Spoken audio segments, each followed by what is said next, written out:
अस्सलाम वालेकुम एवरीवन। अच्छा जी, हम लोगों ने स्टार्ट किया था मेडिसिन में रेस्पिरेटरी सिस्टम। और मैंने आपको पहले कुछ जिस तरह चीज़ें बताई थी, आपके सारे जो लंग के फंक्शन टेस्ट वगैरह वगैरह। आज जो हम अगला टॉपिक करें that is about ventilation. Ventilation का वही बात है कि इसमें ऐसे आपके पास ऐसे क्यों नहीं आएगा कि वेंटिलेशन को डिफाइन करें, उसकी टाइप्स को एक्सप्लेन करें और समथिंग लाइक दैट। ये सारा आपके एमसीक्यूज, आपके वाइवाज, आपके ओस्पीज, आपकी क्लिनिकल प्रैक्टिस से रिलेटेड है। और हर क्योंकि जाहिर सी बात है, जितनी भी हमने डिजीजेस पढ़नी है सबकी ट्रीटमेंट हमने पढ़नी है, और सबकी ट्रीटमेंट में जब हमें पता ही नहीं होगा कि what is non invasive and what is invasive ventilation और क्या क्या फायदे नुकसान आते हैं उनके, मतलब एटलीस्ट ठीक है हम बहुत डिटेल में वेंटिलेटर को नहीं पढ़ सकते, वेंटिलेटर को पढ़ने लग जाए तो वो तो एक पूरा अपना सब्जेक्ट है, लेकिन एक नो हाउ होना जरूरी है। उसके लिए we are going to study in this video. ठीक है, मैंने इसमें आपकी जो लिखा हुआ है कैप्लिन में और इवन आपकी जो डेविडसन में लिखा हुआ है उन दोनों को कंबाइन करके बनाया, लाइक क्योंकि हमें बहुत ज्यादा एक्स्ट्रा डिटेल्स की भी जरूरत नहीं है कि आपका सच एमसीक्यू तो नहीं आता, सिर्फ आपको वो पॉइंट्स इसमें से पिक करने जो एमसीक्यूज के लिए जरूरी है। तो डेविडसन में जो बातें लिखी हुई है मेडिसिन की वेंटिलेशन से रिलेटेड, वो मैंने इसमें सारी ऐड कर ली है। मतलब इसमें मैं आपको सारे कॉन्सेप्ट देने वाली बात है, इसमें कोई ऐसी मुश्किल सी बात नहीं है, बहुत आसान सी बात है। अच्छा, वेंटिलेशन का मतलब क्या होता है? मतलब अगर वेंटिलेशन की डेफिनेशन कोई कहे तो एक्सचेंज ऑफ जो air inside lungs and external environment, उसको हम वेंटिलेशन कहते हैं। Exchange of air at the level of alveoli को वेंटिलेशन नहीं कहते। वेंटिलेशन इज के एयर अंदर मूव कर रही है, एक्सचेंज हो रहा है एल्विलर लेवल पे और बाहर आ रही है, इस पूरे प्रोसेस को कहते हैं। इसके ऑपोजिट हमेशा एक टर्म इस्तेमाल की जाती है, या इसके साथ कहूंगी मैं इस्तेमाल की जाती है, दैट इज इंट्यूबेशन।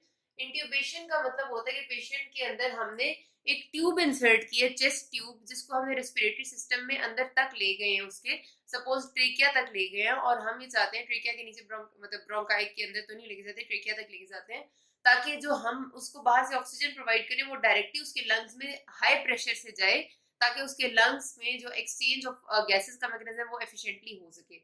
तो जाहिर सी बात है कि अगर एक पेशेंट खुद सही से ब्रीथ कर रहा है और उसके लंग्स इस काबिल है, मतलब लंग्स में अगर एक पेशेंट है सपोज उसके मेरे पास लंग्स आते हैं, लंग्स की पिक्चर है, वो ये कि इतने इतने से लंग्स में बेजल एरिया में उसके कंसोलिडेशन है। कंसोलिडेशन का मतलब है कि फ्लूइड भरा हुआ है एल्विलाई में, लेकिन बाकी लंग ठीक है। पेशेंट कॉन्शियस है, पेशेंट खुद ब्रीदिंग एफर्ट कर रहा है, बिल्कुल ठीक ब्रीदिंग एफर्ट कर रहा है, तो जाहिर सी बात है कि मैं उसमें चेस्ट ट्यूब इंसर्ट नहीं करूंगी, क्योंकि अगर मैंने चेस्ट ट्यूब इंसर्ट कर दी तो उसकी जो पेशेंट की अपनी एक्सपिरेटरी और रेस्पिरेटरी एफर्ट है, पेशेंट की जो अपनी ब्रीदिंग एफर्ट है, वो मुझे कॉम्प्रोमाइज करनी पड़ेगी। आप कभी भी इंट्यूबेट नहीं कर सकते पेशेंट को सिडेशन दिए बगैर, एक बात याद रखना। Intubation is always associated with ventilation या वेंटिलेटर, ठीक है, जिसको कहते हैं ना कि पेशेंट को वेंटिलेटर पे शिफ्ट कर दिए, वो बेसिकली होता है कि हमने इंट्यूबेशन विद मैकेनिकल वेंटिलेशन डाल दी होती है। ओके, वैसे तो अच्छा, वैसे तो मुझे लाइन वाइज चलना चाहिए, नॉन इन्वेसिव वेंटिलेशन से ऐसी बात बीच में आ गई तो मैं डायरेक्टली मैकेनिकल वेंटिलेशन पे चली गई हूँ। पहले यहाँ से बात स्टार्ट करते हैं, फिर हम उस पे आते हैं, ठीक है। अच्छा, अब हमारे पास मैंने कहा कि वेंटिलेशन इज अ प्रोसेस कि हमने करना है। अब हर बंदे की नॉर्मल वेंटिलेशन तो वैसे ही हो रही है, हवा अंदर जाती है, हम ब्रीथ करते हैं, अंदर बाहर आ जाती है। हमें कब जरूरत होती है कि हम पेशेंट को आर्टिफिशियल वेंटिलेशन के तरीकों पर डालें, वो तब होगी या तो उसके लंग्स जो है वो नॉर्मल ब्रीदिंग मैकेनिज्म शो नहीं करे। अगर ब्रीदिंग मैकेनिज्म ही शो नहीं कर रहे होंगे, मतलब उसके मसल्स में कोई मसला होगा, उसको कोई ऐसा मसला है कि उसके लंग्स एक्सपैंड और कॉन्ट्रैक्ट ही नहीं कर पा रहे, तो फिर तो हमें जाहिर उसको वेंटिलेटर वाली स्टेज पे होता है पेशेंट। लेकिन अगर ऐसा होता है कि उसका सपोज जो पेशेंट होते हैं सवेयर नमूनिया के, या बहुत सवेयर भी नहीं बल्कि मॉडरेट नमूनिया में कहूंगी, जिनमें इतना इतना लंग अगर उनका डैमेज हो चुका है, अब इतना लंग अगर डैमेज है और हमने एंटीबायोटिक थेरेपी दी है, लेकिन उससे वो हमें पता है कि कंट्रोल नहीं हो पाएगा, पेशेंट भी ओल्ड एज या एल्डरली है, तो हमें उसमें क्या करना होता है कि पेशेंट के साथ ऑक्सीजन एक्स्ट्रा प्रोवाइड करनी होती है, क्योंकि उसका इतना सा जो एरिया लंग का कॉम्प्रोमाइज हो चुका है, यहाँ पर एक्सचेंज का प्रोसेस अब नहीं चल रहा, यहाँ पर गैस एक्सचेंज नहीं हो रही, ये सारा फ्लूइड से भरा हुआ है। मैं जब उसको बाहर से ऑक्सीजन इनहेलेशन दूंगी तो उसका फायदा ये होगा कि एक तो ये कि जो आपकी नॉर्मल एयर है उसमें जितनी ऑक्सीजन है उससे ज्यादा ऑक्सीजन उसको मिल जाएगी पेशेंट के लंग्स को, और जो एरिया ठीक है वहां पर भी आपका प्रोसेस ऑफ एक्सचेंज ज्यादा अच्छे से हो जाएगा। दूसरा फायदा ये होता है कि आपने जब हाई प्रेशर से देते हैं ना, एक मैं आपको लफ्ज बताती हूँ, पॉजिटिव एंड एक्सपिरेटरी प्रेशर, ठीक है। इसमें हमें क्या करना होता है कि जब आपकी एल्विला है सपोज करें, और ये एल्विला जो है वो नॉर्मल एल्विला होगा, तो जाहिर है कि सारे एरियाज में ऑक्सीजन एक्सचेंज इधर इधर इधर हो रही है एल्विलर वॉल में।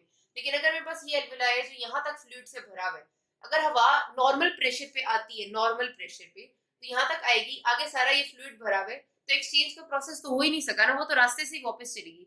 जब हम ऐसा प्रेशर देते हैं कि जो पॉजिटिव एंड एक्सपिरेटरी प्रेशर होता है, उसका मतलब ये होता है कि एक्सपिरेशन के एंड पे भी प्रेशर को हाई रखना, उसका फायदा ये होता है कि जो हवा बाहर से आती है, बहुत सिंपल टर्म्स में भी याद रख लें, वो फ्लूइड के ऊपर प्रेशर डालती है और उसकी वजह से फ्लूइड थोड़ा सा अपना लेवल उसका नीचे हो जाता है। द फ्लूइड का लेवल थोड़ा नीचे होता है, तो ये वाले जो एरियाज हैं यहाँ पर तो जगह मिलती है ना एयर को, इन एरियाज में ऑक्सीजन की एक्सचेंज होने लग जाती है। फिर जो हम बाहर से एयर दे रहे होते हैं वो रूम एयर तो नहीं होती ना, वो हाई प्रेशर पे ऑक्सीजन होता है, हाई कंसंट्रेशन में होता है उसमें ऑक्सीजन। तो ऑक्सीजन यहाँ पर जब सारा डिफ्यूज होकर ब्लड में जाएगा तो बॉडी की ऑक्सीजनेशन बेहतर हो जाएगी। इस सब कुछ करने का मकसद ये होता है कि हम बॉडी की ऑक्सीजनेशन को मेंटेन रखें, जो बॉडी में ब्लड की ऑक्सीजनेशन है, ताकि हमारे वाइटल ऑर्गन यानी हार्ट है, ब्रेन है, उनमें अगर ऑक्सीजन की डिप्रीवेशन हुई ना तो डेथ होते हुए देर नहीं लगेगी। इसलिए हम ये सारे कर रहे होते हैं तरीके। अच्छा, उसमें सबसे सिंपल तरीका, अब हम फिर से आगे आगे चलेगी थी मैं। अच्छा, फिर से आ जाते हैं नॉन इन्वेसिव वेंटिलेशन पे। तो सबसे जो सिंपल तरीका होता है वो सिंपल नेजल कैनुला। आपने देखा होगा अभी कोविड के सिनेरियो में, तो आपने देखा होगा अक्सर लोगों को लगे हुए ऐसे दो प्रॉन्ग्स होते हैं, उनको नेजल प्रॉन्ग्स भी कहते हैं और नेजल कैनुला भी कहते हैं।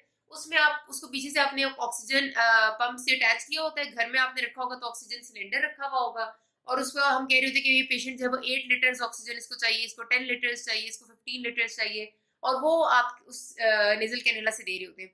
वो बेसिकली ये होता है कि आप पेशेंट जो है वो बिल्कुल ठीक रेस्पिरेटरी एफर्ट अपनी शो कर रहा है और उसके लंग्स में इतनी इंजरी है कि हम खाली उसको थोड़ी सी एयर ऐसी इंसर्ट अगर उसके अंदर कर दें जिसमें ऑक्सीजन की कंसंट्रेशन ज्यादा है और प्रेशर का कोई खास चेंज ना करें तो भी उसकी बेहतरी हो जाएगी। मतलब हम इसमें कोई हाई प्रेशर नहीं दे रहे होते, हम सिर्फ ये करें कि रूम एयर जो वो ले रहा था पहले, रूम एयर में तो ऑक्सीजन की कंसंट्रेशन थोड़ी कम थी, अब जब हम उसको नेजल कैनुला या नेजल प्रॉन्ग्स के जरिए ऑक्सीजन दे रहे हैं तो ऑक्सीजन की कंसंट्रेशन ज्यादा है, तो वो बेहतर तरीके से ऑक्सीजनेशन हो रही है उसके लंग्स की। ये बहुत सिंपल, और एडवांटेज इसका ये होता है कि इसमें पेशेंट की कोई इन्वेजन नहीं होती और पेशेंट के लंग्स में कोई डैमेज नहीं होता।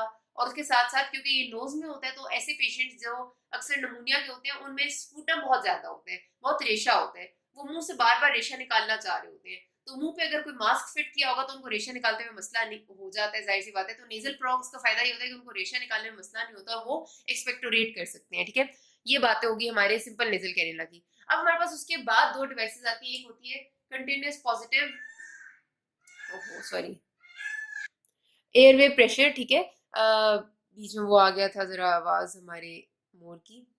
तो हमारे पास होता है ये वाला जी, CPAP is your continuous positive airway pressure and BiPAP is bilevel positive airway pressure. ये दोनों डिवाइसेस वो चीजें हैं जो कि अब आपके नेजल कैनुला से समझने अगला ग्रेड है। किसी भी वक्त हम पेशेंट को वेंटिलेटर पे शिफ्ट करने से पहले पहले हम ये डिवाइसेस ट्राई करते हैं। इनमें क्या होता है बेसिकली, सी पैप इज, नाम से पता चले कंटिन्यूअस है एंड पॉजिटिव एयरवे प्रेशर, यानी कि प्रेशर के साथ मुसलसल high level of oxygen patient को प्रोवाइड किया जा रहा है। एंड कंटिन्यूअस है, कंटिन्यूअस का मतलब ये होता है कि वो ब्रीदिंग साइकिल्स को मैटर नहीं करता कि अगर पेशेंट इनहेल कर रहा है या पेशेंट एक्सहेल कर रहा है, क्योंकि जाहिर सी बात है कि इनहेलेशन के टाइम पे आपको एयर चाहिए होती है लेकिन एक्सहेलेशन में आपने बाहर भी तो निकालनी होती है। ये कंटिन्यूअस पॉजिटिव एयरवे प्रेशर का जो सिस्टम होता है ना, इसके साथ एक डिवाइस होती है, एक आपका ऑक्सीजन मास्क होता है, ये टाइट फिटिंग होता है जो आपके नोज और माउथ में फिक्स हो जाता है। ठीक है, टाइट फिटिंग मास्क जरूरी होता है। तो सी पैप में होता है ये कि आपका कंटिन्यूअसली हाई प्रेशर का एयर जो है वो जा रही है अंदर, और इसमें ये आपको प्रोवाइड करता है पॉजिटिव एंड एक्सपिरेटरी प्रेशर। ठीक है, ये सिंपल नेजल कैनुला का पॉजिटिव एंड एक्सपिरेटरी प्रेशर से कोई ताल्लुक नहीं था, यानी कि ये प्रेशर को हाई बिल्कुल नहीं कर रहा था अंदर जाके, लेकिन सी पैप जो है वो positive and expiratory pressure provide करता है, जिसकी वजह से आपका फ्लूइड लेवल थोड़ा बहुत डिस्प्लेस हो जाता है।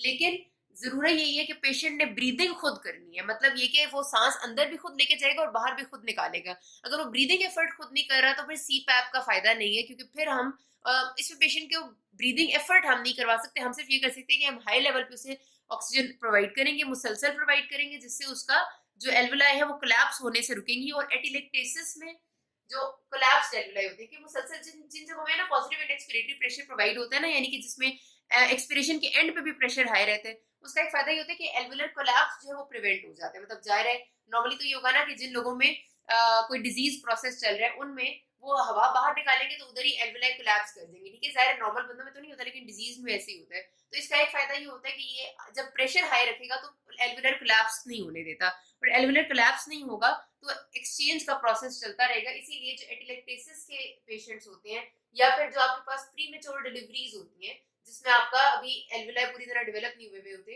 या फिर आपके पास जो ऑब्स्ट्रक्टिव स्लीप एपनिया होता है, स्लीप के दौरान आपका ऑब्स्ट्रक्शन होता है ना, उसमें आप सब में सी पैप इस्तेमाल करते हैं।